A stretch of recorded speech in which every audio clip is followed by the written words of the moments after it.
2 seats left. Enrollment closes tonight. This price will never come back. If you've ever felt your chest tighten because of one sentence like that, this story is for you. A while ago, I was one click away from buying something I did not truly want. Not because it was perfect for me, not because I had carefully thought it through, but because I was scared that if I did not say yes right now, I would lose something important forever. And the scary part is, in that moment, it did not feel like pressure. It felt like urgency. It felt like a smart decision. It felt like I was about to miss the one chance that could change my life. That is exactly how the scarcity trick works. It does not push you by force. It whispers to your fear. It tells you, hurry, before it is gone. I remember the night so clearly. I was lying in bed, tired, a little emotional, and definitely not in the best state to make a decision. I had been scrolling for maybe 20 minutes when I saw an ad for an online course. It promised confidence, better communication, stronger personal branding, bigger opportunities. Honestly, it was packaged beautifully. Clean design, strong testimonials, dramatic transformation stories. I clicked because part of me was curious, but another part of me was already vulnerable. I had been feeling behind in life that week. I felt like everyone else was improving faster than me, learning more than me, becoming more than me. So when I landed on that sales page, it did not just sell a course. It sold relief. It sold the feeling that maybe I could catch up. Then I saw the line that changed everything. Only 2 spots left. My body reacted before my brain did. My heart sped up. My mind started racing. 2 spots left? That means people are grabbing it. That means it must be valuable. That means if I wait, I lose. Suddenly I was not asking, do I need this? I was asking, what if I regret missing this? That is such a dangerous question. Because fear is very good at answering it. Fear will always paint a dramatic future. Fear says, this is your chance. Fear says, people who act fast win. Fear says, if you let this go, you stay stuck. So I kept reading. There was a countdown timer. There were success stories. There were bold promises. Every part of that page made me feel like delay meant failure. I could almost hear that voice inside my head saying, Kaia, stop overthinking. Just do it. Invest in yourself. Be brave. And that is the moment that makes this trick so powerful. It hides itself inside beautiful words. It does not sound like manipulation. It sounds like ambition. It sounds like growth. It sounds like confidence. My finger was literally hovering over the buy button.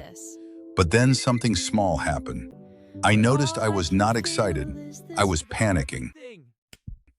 And those two feelings can look very similar when you are in a rush. I had to ask myself a hard question. If this course had no timer, no 2 spots left, no midnight deadline, would I still want it this much? And when I asked that question honestly, the answer became quiet. Not no, but also not yes. More like, I do not know. That I do not know saved me. Instead of buying it, I made a rule for myself. I would wait 24 hours, no matter what the page said, no matter what the timer said, no matter how many spots were supposedly disappearing. I closed my laptop, put my phone down, and went to sleep. That night was uncomfortable, I will be honest. My brain kept coming back to it. What if it really sells out? What if tomorrow the price goes up? What if this was actually the thing I needed? But that discomfort taught me something important. A lot of what we call desire is actually just anxiety with good marketing around it. I was not calm. I was activated. And activated people are easy to influence. The next morning I woke up and the feeling had already changed. The course no longer felt magical. It looked more ordinary. I went back to the page and read it again, but this time, slower. I noticed how vague some of the promises were. I noticed I already knew parts of what it was teaching from free content I had saved and never used. I noticed I was more attracted to the idea of becoming a new person overnight than to the actual work the course required. And then I noticed something that made me laugh. The page still said only 2 spots left. That was the moment I realized I had almost bought urgency, not value. This is what psychologists call scarcity bias. When something feels limited, we automatically see it as more valuable. Our brain uses availability as a shortcut. If it is rare, it must be important. If it might disappear, I should grab it now. Add FOMO on top of that, the fear of missing out, and suddenly we are no longer making decisions from clarity. We are making decisions from imagined loss. And imagined loss is powerful because the human brain hates losing more than it enjoys gaining. Sometimes we do not even want the thing itself. We just do not want the feeling of being left behind. That is why the scarcity trick works so well in sales, in relationships, in invitations, in opportunities, even in everyday conversations. Someone says this offer ends tonight. Someone says everyone is joining. Someone says this is your only chance. And without realizing it, you stop thinking about fit, timing, budget, and real need. You start thinking like a person being chased. You stop asking, is this right for me? You start asking, can I live with missing it? That shift is everything, because the best decisions usually do not come from pressure. They come from alignment.